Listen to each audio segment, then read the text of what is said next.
Welcome back to iGen Politics. This is a podcast that makes politics engaging and relevant for all generations. This is Victor Shi. And I'm Jill Wine-Banks, and today's hashtag Jill's Pin is a sheriff star, because we're going to be talking to the Attorney General of Texas. And I didn't have any other pin that I thought represented the Attorney, we're talking about the Attorney General and perhaps a future Attorney General of Texas. So I thought that this might help convey that message. Yes, and nothing really screams Texas more than a sheriff's badge. So Texas has become the ground zero for the assault on democracy and the rights that we treasure. The Republican-dominated Texas legislature has passed bills restricting polling locations on college campuses, and we see the Republican Texas Governor Greg Abbott treating immigrants trying to cross the border like animals, setting up dangerous barricades and buoys. And just a couple of weekends ago, we saw the Republican-controlled Texas Senate ignore clear proof of corruption wrongdoing when they voted to acquit their Republican Attorney General, Ken Paxton, on all impeachment charges passed in a bipartisan vote in the Republican-controlled Texas House, just as the U.S. Senate did with former President Trump. That was distressing. And so when I had the opportunity to connect with Joe Jaworski, I asked him to join us. He is a gem, and he'll help us understand the slide in Texas toward fascism, the Ken Paxton impeachment, and what happened there, why he was acquitted, and his pending criminal case, which has been pending for like 7 or 8 years, one of the longest times in American history.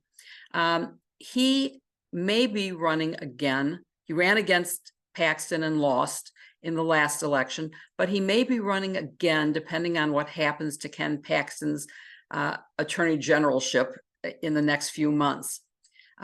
He was the mayor of Galveston and is now the owner of the Jaworski Law Firm, a maritime law firm. I know him because I worked for his grandfather, and as a young boy, he visited the trial, and I got to meet him then, but recently reconnected with him at the Texas Trib Fest in Austin, Texas.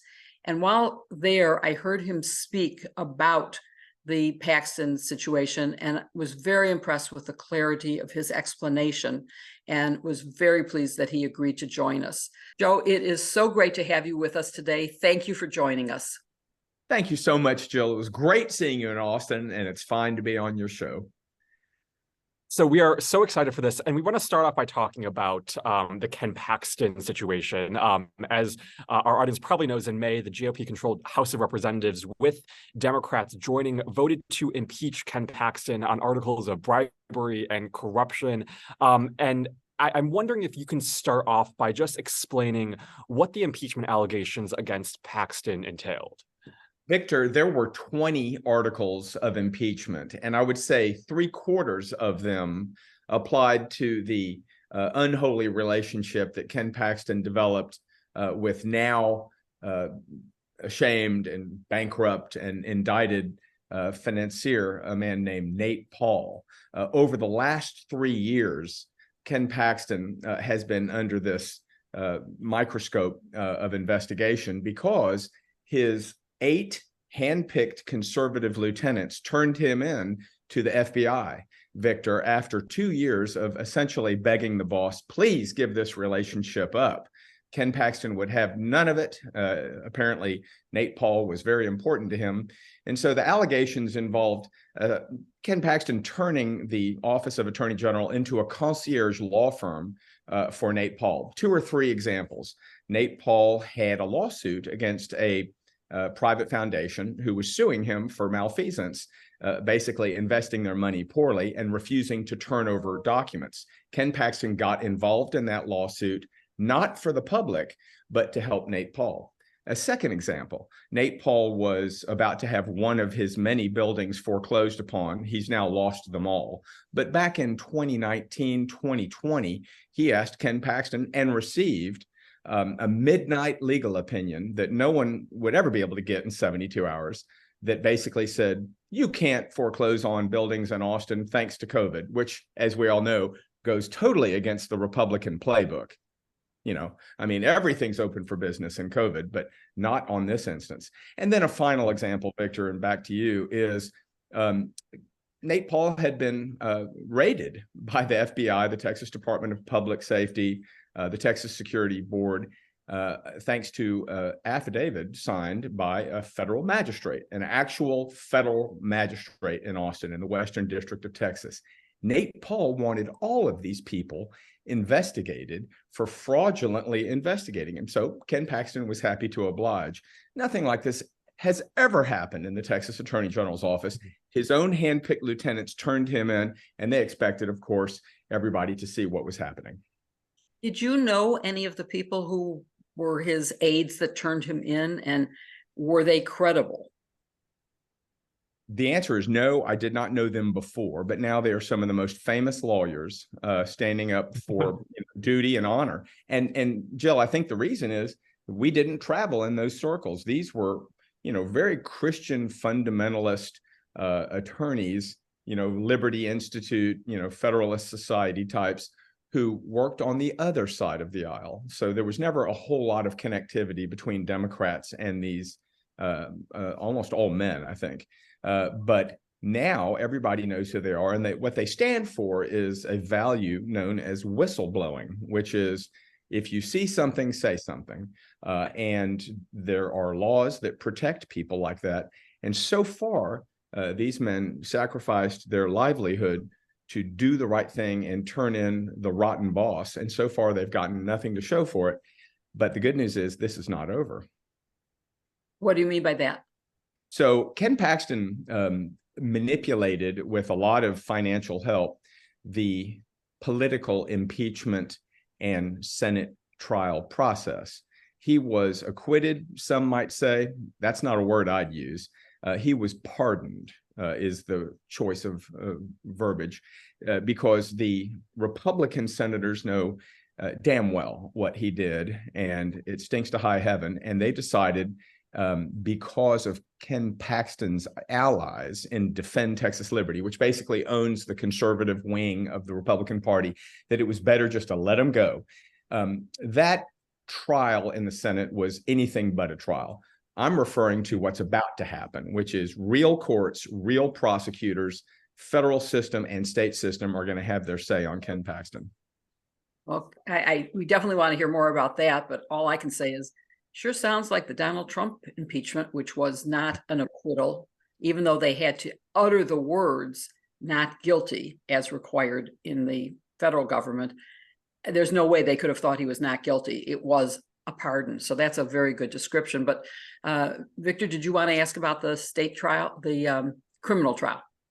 Yes, well, I want to take a step back for a second and just ask you about back when the GOP-led House did vote to impeach Ken Paxton. Were you surprised at all that you had basically a Republican-controlled majority body vote to impeach someone from the same political party? Absolutely, Victor. It was a surprise. But then once it was revealed, it all made sense. You have to go back to when the whistleblowers went public with their concerns, which was October 2020. This had been roiling around in the Attorney General's office for at least 2 years, from 2018. And after doing everything they could to persuade their boss to let it drop, they finally had to get the authorities involved. 3 years later, in May 2023, is when the articles of impeachment were sworn out. And 121 members of the 150-member Texas House, almost evenly split between Republicans and Democrats, 60 and 61, voted to impeach him. It was a surprise, not the least of which is because, Texas is a Republican state, and there are few opportunities for the parties to achieve something really important in a bipartisan way. I wrote back in the Daily Beast back in May that this is not something that we should celebrate, even though it is historically consequential. It is something that is a mournful moment, because it's not about punishing Ken Paxton. It's about preserving the office. But what a shame that the office has come to this. Was there any argument that his lawyers made that resonated at all with you? Any argument that you thought anyone could possibly acquit on? Only in the most political sense. The strategy that the lawyers, Tony Busby, Dan Cogdell, who have great success in their private practice, the strategy they pursued is really breathtaking, which was, we're not really talking to you senators, like look at page 1020 of the record, or look at exhibit 12, or listening to this testimony again. No, instead they mimicked what was being said by Defend Texas Liberty on the billboards, on the robocalls, on the texts, on TV, because they were spending literally millions of dollars, including paying an army of tweeter trolls $50 a tweet to create a mass of disinformation regarding the Paxton impeachment trial. So the lawyers, in their closing argument, especially Jill, began parroting talking points that had for 2 weeks been put out in the mainstream to the constituents in the key Senate districts where senators were on the fence or were in play. Like, they could care less about the Democratic votes. They were like Charlie Weaver to block, in the Hollywood squares. They wanted to block certain Republicans from voting yay. They wanted them to vote nay against each article. And so when you heard in the closing arguments, the Bush era is over, or, this was all Speaker of the House, drunk Dade Phelan doing this to get back at Paxton. It was all like sort of 8th grade mean girl politics. And unfortunately, apparently that is all that was necessary to cause a masterpiece of cowardice in the Republican-led Texas Senate. It's shameful. What does the Bush era is over mean for all of us who aren't Texans? Yeah, well, first off, the Republican Party should thank George H.W. Bush and George W. Bush, who, last I checked, have 2 presidential libraries in our state. They should thank them for, being, governor and congressman and party chairman. And, they are truly the family that, with the addition of John Tower, I guess, who was elected, 1960 to the U.S. Senate. I mean, the Bush family is what made Texas Republican. Jill, the Bush era is dead, or the Bush era is over, means there is a Republican Civil War in full bloom, and the far right Christian nationalist, border security, anti-LGBTQ, trans, burn books from libraries that have suggestive sexual material, all the things that have really little to do with making government work for like everybody. Instead, it's like, let's pick people and let's peck them to death. That wing of the Republican Party is ascendant. And when they say the Bush era is dead, it's like, you effete liberal going to Maine for vacation Republicans, get out of the way, because we're here to deal a house of pain.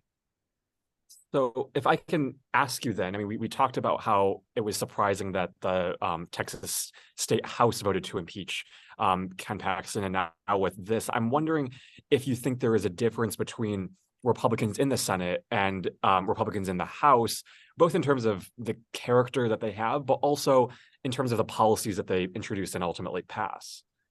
Well, so you start at the top, Victor. There is a great difference. As you know, there's 31 senators in the Texas Senate. There's 150 House members in the Texas House.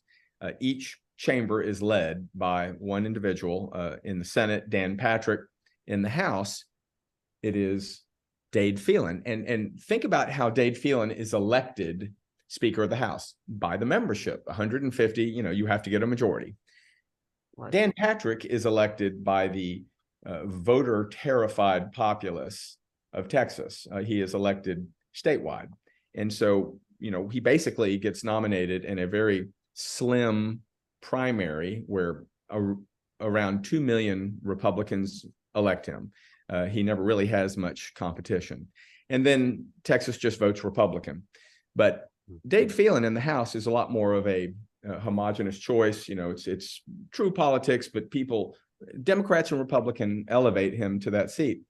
So they are the moderate body, the House. The Senate is much more the radical, let's allow vouchers, let's fund a border wall, let's remove these books from the library. let's defund cities because they're so liberal. Whereas the House lets those things kind of quietly die in the days at the end of each legislative session. So going back to the Senate, it takes a 2/3 vote to convict on an impeachment trial.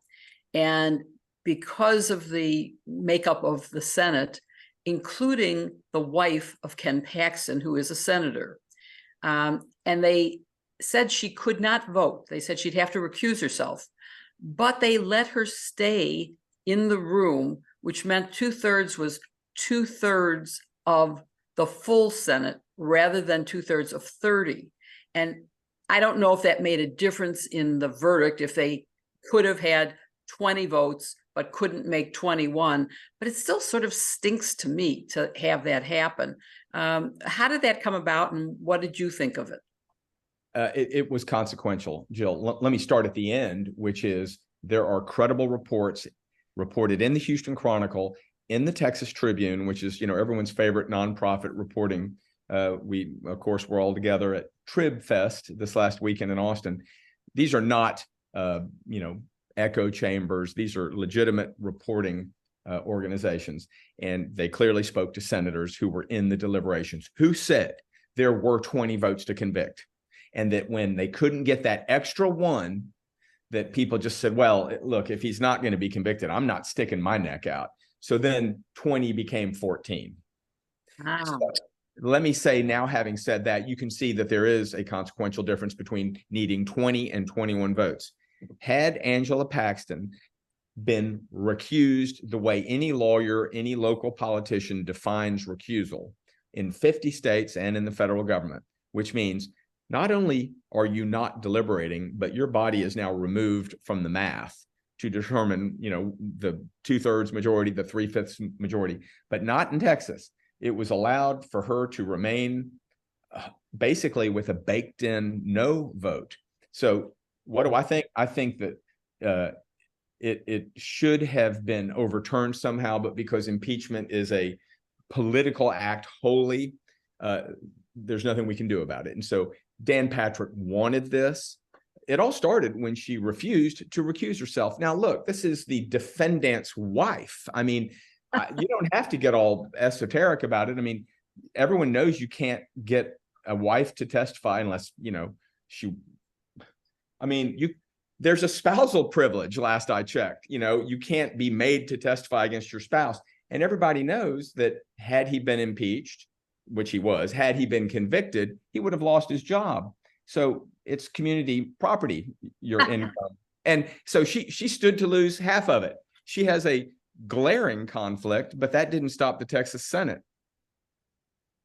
Interesting. So let's turn to the criminal case that is pending. And when I say pending, maybe the longest pending criminal case in the history of America.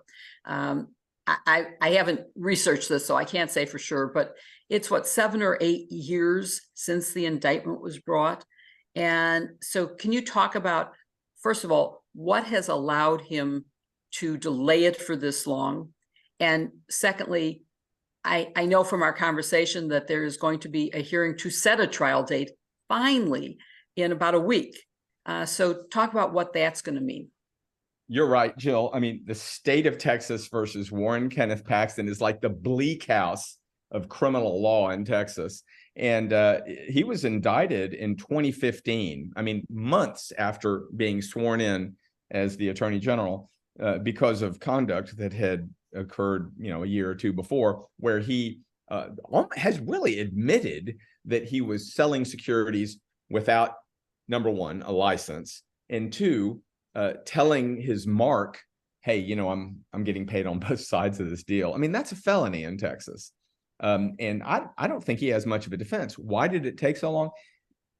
He was indicted in his home county of Collin County, which is very conservative, but 8 years makes a big difference. Now it's like very purple county, and it's actually elected a Democrat in the most recent 2022 election. So the first item of contention was whether the case should be tried in Collin County or somewhere else. It all started when Ken Paxton used his tools of politics to get the judge removed and to get the district attorney removed.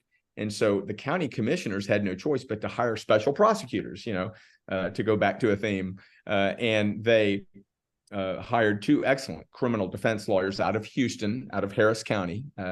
And that is Kent Schaefer and Brian Weiss. They are still on the case, thank God. That is the second reason it took so long. They had their first paycheck cut to them, and then their next bill was ignored. And Ken Paxton's cronies made sure that the special prosecutors weren't paid. Let me just save you some time. So venue and payment of the special prosecutors from the Collin County coffers have gone up and down our appellate ladder to the Court of Criminal Appeals, our Supreme Court for criminal law in Texas, like 3 times. And that takes 8 years, apparently. Now, the case will be heard in Harris County. And that's not because Ken Paxton wanted to change venue, because the prosecutors did, for obvious reasons. They said, look, this is hometown politics in the most worst way. And so now we have a new judge who was elected in the 22 cycle, a good Democrat. Not that that matters. Andrea Beal, a former assistant district attorney who was a child abuse prosecutor. So she's seen hell on earth. And Ken Paxton's not going to be anything she can't handle. Wow, very interesting. So I understand that there is a snap election in August of 2024. Can you talk about what that means? And potentially, I'm sure a lot of people in Texas are probably fed up with Ken Paxton and see this corruption and want maybe an alternative. Can you tell us what that might mean for you? Well, so not yet, but you read my email, I can see, which said that as long as Ken Paxton's office becomes vacant by next August 26th, I think is the day. And the reason I have a specific day is the election code in Texas says if a vacancy occurs no later than 75 days before essentially the midpoint of a 4-year term, then the governor's appointment certainly is valid, but it must yield at the next general election. So the long and short of it is, if Paxton is impeached and convicted, or if he resigns to avoid federal prison time or state prison time, no later than August 26, 2024, which is, about 11 months away, then there will be a snap election, which, the term I use, which kind of reminds me of the Brits, but that's really the best term for it, a snap election on November 5th, 2024. If he somehow hangs on and is removed during his 4-year term after August 26, 2024, well, then the governor's appointment lasts until 26, which is the end of the normal 4-year term. He was elected, as you know, last November, 2022. So to answer your question, we were, closely following this impeachment trial, counting on justice being done because the evidence is damning. And of course, politics got in the way, so he lives to fight another day. Had he been removed, then the office would have immediately been vacant. The governor would have appointed somebody, but there would have been a snap election set for November 5th, and we would have been part of that. Can I ask, what does the public think of this? Have you talked to anyone in Texas about this, and what are their thoughts on everything that went down? Depends on what crowd you hang out with. I mean, and of course, we're all on Twitter and we're having a lot of fun with that. And the $50 crowd are still out there. I don't know if they're still being paid, but maybe they're counting on being paid. There's a lot of people that have nothing intelligent to say, cry harder, or, there was no evidence. I just love that. There was no evidence. Wow. That was a long trial with no evidence. Yeah. Anyway, God love them. A lot of people just don't understand. To talk to lawyers and judges and doctors, professionals, working men and women, in the trades, they're disgusted that, Ken Paxton has his little coterie because they love sticking it to liberals, or they love sticking it to immigrants, or, drag queens, whatever the hate model is.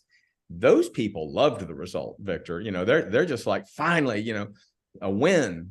And it's very Trumpian, like Jill said. But the vast majority of Texans are so turned off by this. It's another reason to turn your back on government. And it's like a difficult test for us, those of us on the outside, Democrats, for example, or independent-minded people who think government should be good, whatever your political persuasion. We have to deal with this apathy. And here's, exhibit 12, of why government is a sham. And we've got to not think that way. So has there ever been, or at least in recent memory, has there been a Democrat Attorney General of Texas? Oh, you bet. I mean, I think the last Democratic Attorney General we had was Dan Morales, who was elected in 90 and reelected in 94. Oh. And then his term was over in 98. And that's when John Cornyn was elected Attorney General. He went to the U.S. Senate right away. And Greg Abbott ran, I guess, in a special election and was Attorney General from like 2000 to 2014, and then Ken Paxton 2014 to present. So, there's been 3 attorneys general since the last Democrat. It just doesn't seem that many, but it was a long time ago. Yeah, that's for sure. So that kind of raises this issue of Texas politics, which has concerned Victor and me for a while now, because we've watched, some of the laws that have passed in Texas, taking away rights, suppressing democracy, suppressing votes. And so I'm just wondering, is that how it feels to you too? And can you paint a picture for us of what Texas, because you did mention at least one county that's turning purple. Is there some hope that these laws that are so onerous will be overturned, that some more of Texas will turn purple, that there could be a purple governor, a purple or blue attorney general? Let me say this. The court system has been our savior in so many ways, both federal and state.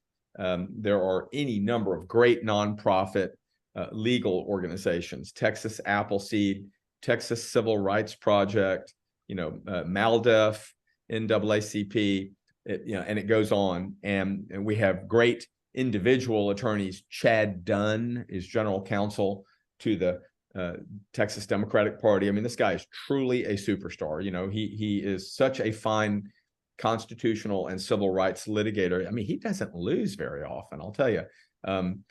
He was part of a trial recently that I testified in Galveston federal court involving a Section 2 Voting Rights Act racial gerrymander suit. So we often get things reversed or halted. Ken Paxton claims he's the only one who wins in court on these questions. Not so. The Fifth Circuit, of course, is a very harsh appellate circuit, unfortunately. And then, of course, you have the Supreme Court, which, sometimes gets it right. And what I would say, though, is there are 30 million Texans, Jill, and 24 million of them are voting age. 17 million are registered of that voting age, and 8 to 10 million of them vote in a midterm, a little more in a presidential. So there's great voter apathy. We've always said that if we could actually have a real fair accounting and quit throwing away mail-in ballots, quit making it harder to vote, let people use like student IDs to vote. You can't use a student ID to vote in Texas, but you can use your gun license with a picture on it to vote. And doesn't that just say it all? I mean, why not both? I mean, you should be able to use a gun license if it's a credible state document with your face on it, but so too should, like a University of Houston, University of Texas, Texas A&M. I mean, are those fraudulent? Come on. And so they're clearly trying to put the thumb on the scale and keep students from having an easy time voting. I would say this. The Republican Civil War that is ongoing involves everyone from the governor on down, and they're all going to have to pick a side, and there's no hiding. And that primary is next March, when Trump will be on the eve of one of his trials. And so he's going to be hot and, nervous and angry. And, there'll have already been a primary or a caucus or two. So Super Tuesday is when Texas has its primary. And don't you know, it's going to be hell to pay next March on all this rhetoric. And so they are recruiting, Jill, primary opponents for everybody in the Texas House who voted to impeach Ken Paxton. And they are all going to be primaried with Defend Texas Liberty money. These people have more money than you can imagine. They are fracking billionaires who own their own churches. And they suit up on Sunday and, preach the gospel. And they think there shouldn't be, for example, a Jewish member of the Texas House, which we had a great one. He was a Republican, Joe Strauss. They said it to his face, really, you have no business leading our government. And this is not widely reported, but it's true. And all you need to look up is, Defend Texas Liberty, Tim Dunn, Joe Strauss. Google that and tell me what you find. It was all very credibly reported. So these people are not fit to lead our secular government in Texas. The Houston Chronicle wrote a brilliant editorial board op-ed in the Sunday paper 2 days ago, basically saying Texas does not need a theocracy, but that's exactly what they're trying to do. So Do it you sounds think like, go ahead, Victor. I was just going to add, there seems to be an interesting trend among southern states. I look at a state like Tennessee and the tide of young people who are, coming up and really making their voices heard. Is that happening in Texas too?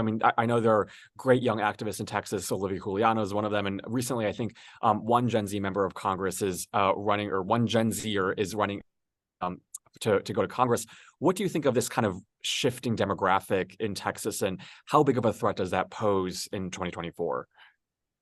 So we, who are mature in our allegiances to the Democratic Party, have got to get the baton ready. And, that is absolutely historically how America has survived. How old were, most of the men charging the beaches at Normandy, right?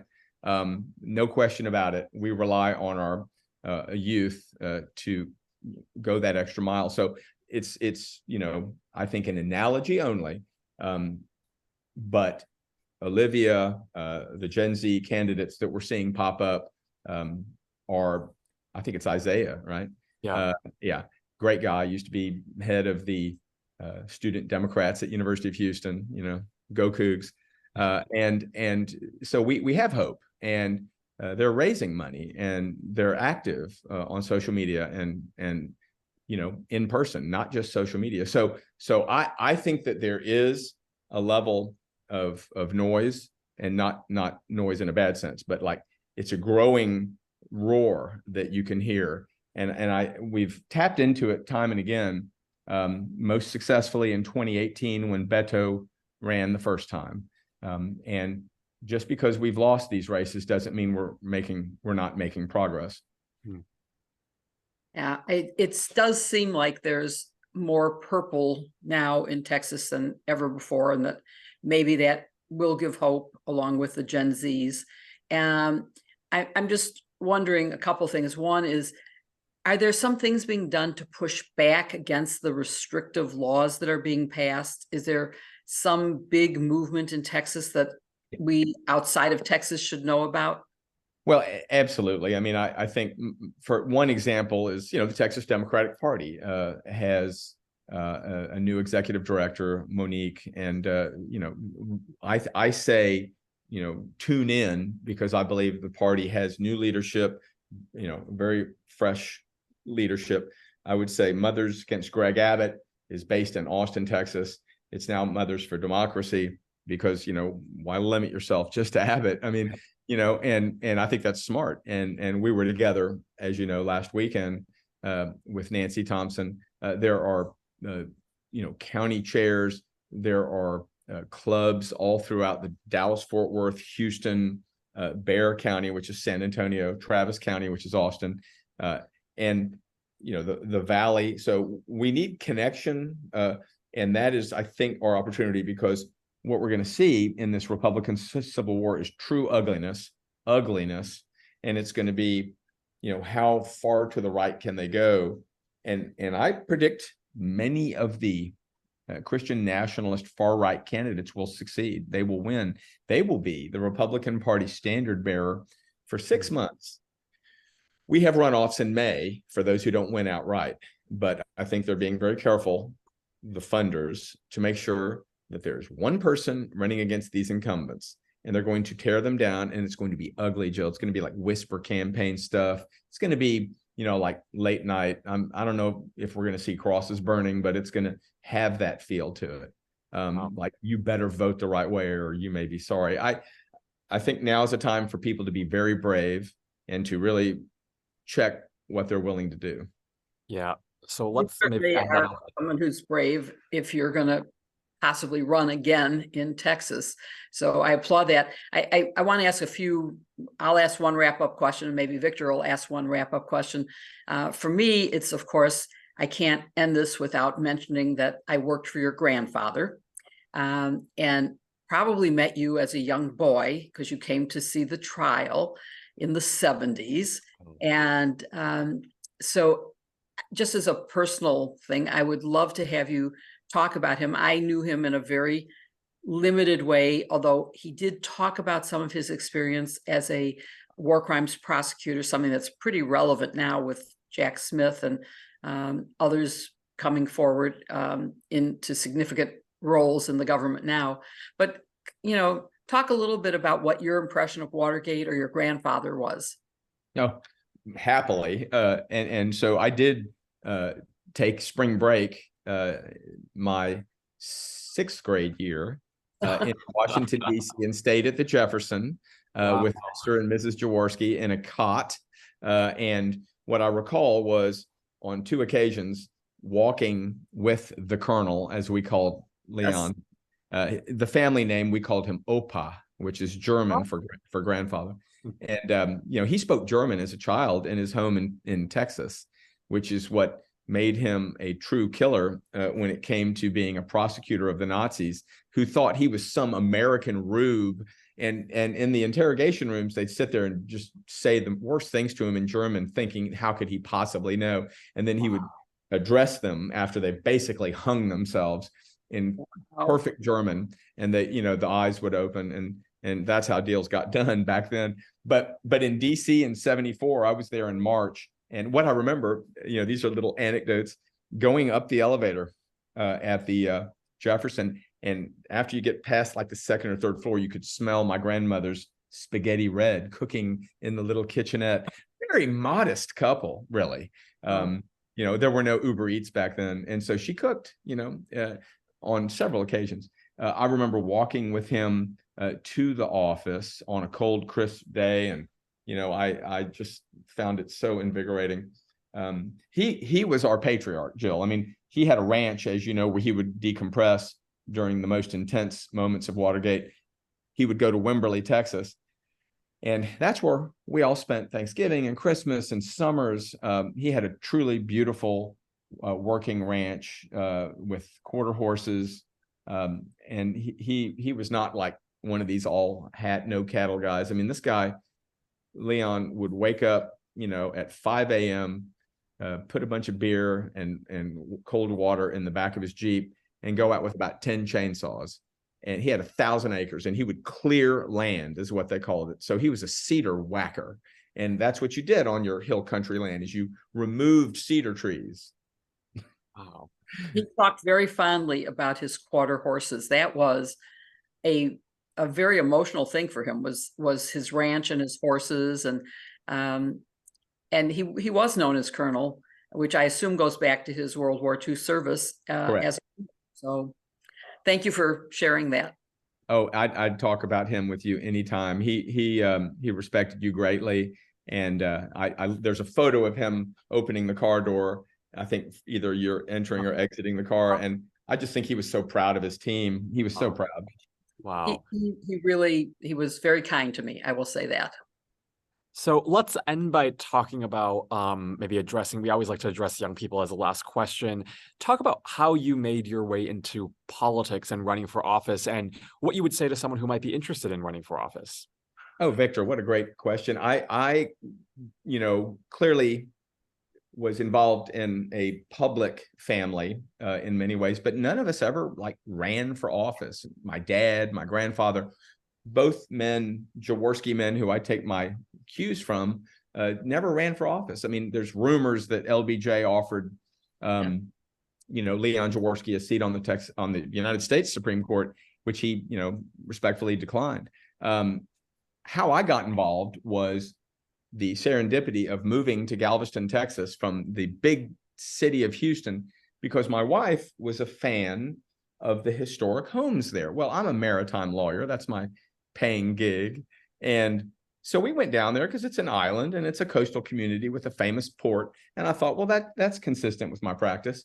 I now have my law firm there. It's a wonderful city. I ran for city council in 2000 because my realtor was term limited. And he said, you'd make a fine councilman. I mean, it was literally that easy. It was like, well, why don't you join my church? I mean, it was just the most common sort of neighborhood thing to do. And the island of Galveston may be small in population, but it's consequential in history. And we had a couple of pretty serious hurricanes hit, Victor. I was elected mayor after a 100-year storm destroyed our island. And it became a true test of courage to receive close to $1 billion in community development block grant funds. And of course, everybody wanted it for their project. But when you get it from housing and urban development, you're going to have to rebuild your public housing. You know what I mean? And so I said, we're not going to rebuild apartments just to replace the ones that were there and had been there for 40 years and were showing their age. We're going big. And we're going to do like they did in New Orleans. We're going to do mixed income housing, which triples the numbers. Well, you can imagine the not in my backyard crowd had a reaction to that. So that was the true test. And it was a breathtaking experience to stand your ground. I would actually refer the viewers, the listeners, to a very similar experience documented on the HBO platform called Show Me a Hero.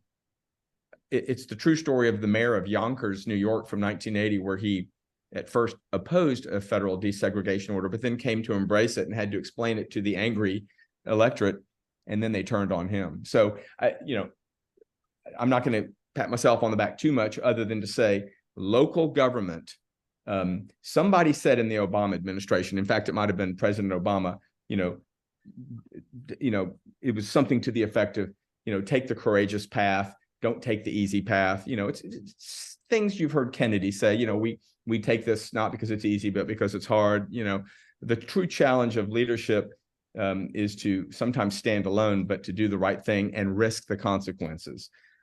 So that's what I would say to young people is we need that courage greatly now. Think of yourself as the next wave and look for something to run because we need good people who aren't jaundiced and jaded to be in office now. Well, that is great advice. And we thank you so much for joining us today and just talking about all of this. We're so appreciative. I'm proud to be on the show. Thank you guys so much.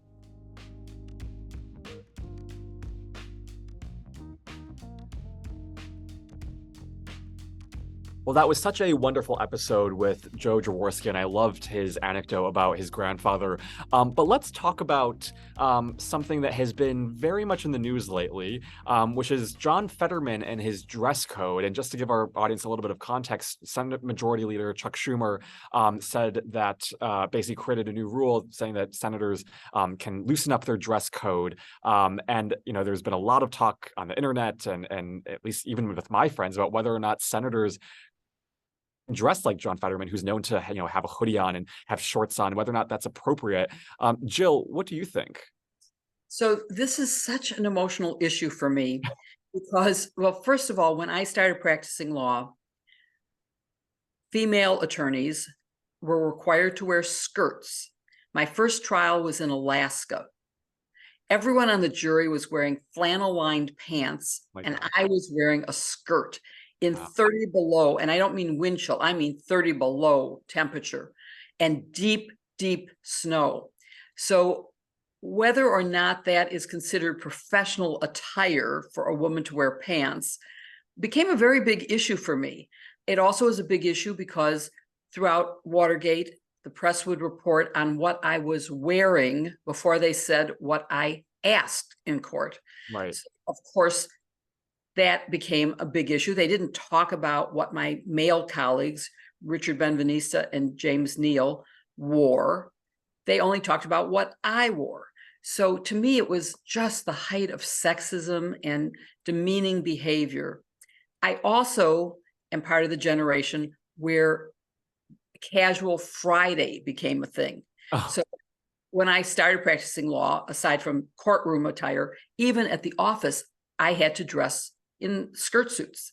And all of a sudden, when I found myself, I could wear pants on a Friday. At that point, I had only skirt suits. I was like, I'm not going out and buying a whole new wardrobe just to wear pants. But then I did and realized how much freedom it gave me.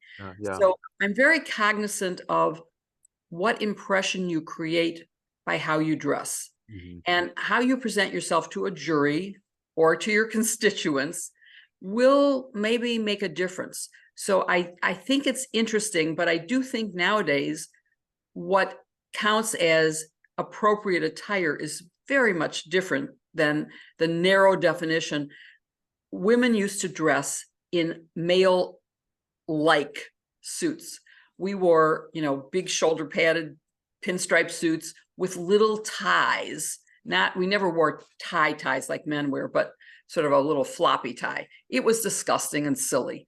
And I'm very glad that we've come to a point where I can wear any color I want. I don't have to wear dark colors. I can wear bright green or red or anything I want. But what does your generation think? Yeah, well, I mean, I'll just say, I mean, it's so absurd that that so many people are focusing on this issue. I mean, Fox is doing a lot of segments about John Fetterman's outfits, at a time when government could be shutting down and when we face so many challenges. But I mean, I am an old soul, as you know, Jill, and there's a part of me that thinks that I'm totally for freedom to dress however you want, and I think it's a very important thing. And especially Gen Zers, there's been many articles about how Gen Z is a generation that will go to work and just not care about how they look, and there are a lot of older generations that will look at that and say, well, you want to dress for the job that you want, and so you shouldn't be dressed so loosely and have crop tops on or have go into the office with shorts or a t-shirt. So I think for Gen Z on the whole, seeing someone like John Fetterman and the way he dresses, I don't think they have a problem with it. But I also do think that, I don't know, the Senate carries with it such a prestige and it's so revered around the world. And one of the interesting parts about this, though, is that the staff and the interns still have to dress in suits and formally. And so it makes me wonder, well, why does the senator actually get a pass, and why can the senator dress loosely? And I often think about, we've seen the moments where Kristen Sinema goes on the House floor with a wig and with loose clothing, and she gets totally slammed for it. And I wonder, in a world, what would happen if she was the one who brought this up? I don't know. It's just to me interesting, and I don't know how much this doesn't really sit well with me, at least. Well, I'd love to hear from our listeners and viewers about that. I really would, because there is a part of me that says it doesn't matter, but there is a bigger part of me that says how you present yourself to the world does make a difference, and that I know a jury will take me more seriously. And when I say wearing pants, I'm not talking about wearing jeans into court. I'm talking about wearing a very nice pair of slacks with a matching jacket, or at least a jacket that looks nice with it. I'm not talking about wearing crop tops. Oh God, that is so out of it. Yeah. But I'd be very curious as to whether I remember reading in college a book called Presentation of Self in Everyday Life. I learned a lot about life from that. And it does matter how you present yourself, what you think of yourself.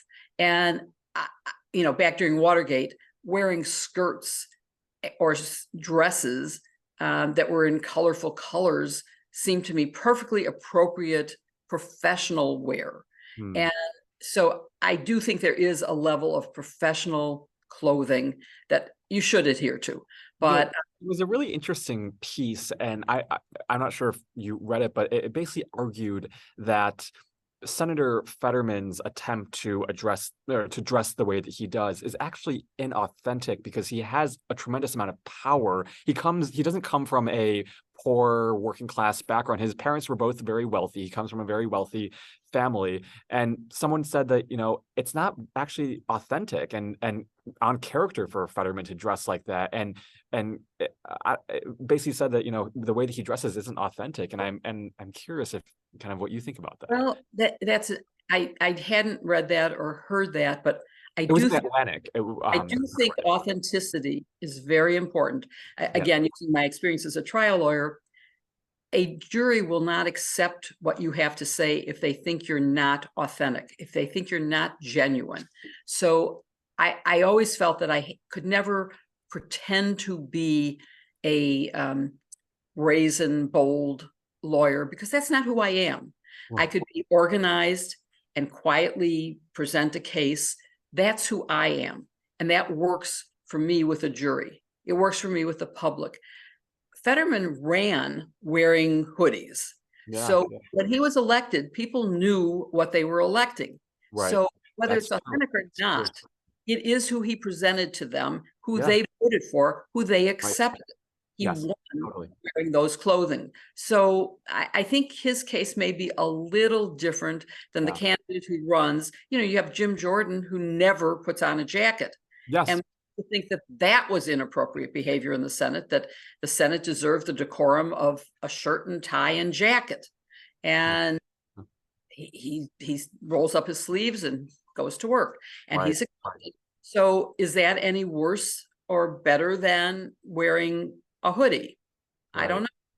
But again, I'd like to hear from our audience about that. Totally. And say whatever you want to say about the way that John Fetterman dresses, but I do think it's also important to note that he has done some amazing things in the Senate so far. And, he, as we all know, he was sent into a hospital because of his depression, and he came back and he had a very moving moment recently in the Senate during a committee hearing in which he showed his phone and the transcription app that he needs to fully understand, what people are saying. And it was just really moving, and it kind of reiterated. Let me just clarify that, because as a result of his stroke, he had auditory and speech aphasia.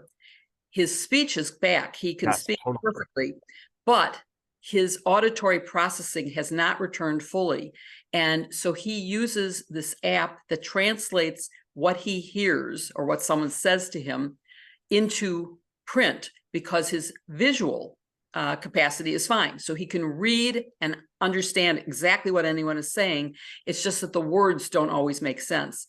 So and his emotional moment came when he was talking about assistance for people with other disabilities, people who cannot do other things, and how the modern techniques allow them to fully function in society, and how much he supports that. So it was a very, very emotional and wonderful moment, but it was also very good to hear him speaking with such clarity, because for a while his speech was definitely impaired during the campaign. Definitely. Well, we are running out of time, but let us know what you think in the comments or through our Twitter pages or threads or whatever platform you use. And we thank you for watching or listening to this episode of iGen Politics with Joe Jaworski. We hope you enjoyed it as much as we did. We'll be back next week with another episode of iGen Politics. But in the meantime, you can subscribe to us right here on youtube.com/Politicon. Be sure to like and subscribe so you don't miss an episode. Or if you listen to this, you can also follow us wherever you follow your podcasts, whether it be Apple Podcasts, Google Podcasts, wherever you stream your podcast, we are there. And be sure to leave us a rating, as it helps tremendously. Thank you, everyone, for watching or listening, and we will see you next week. Have a great week.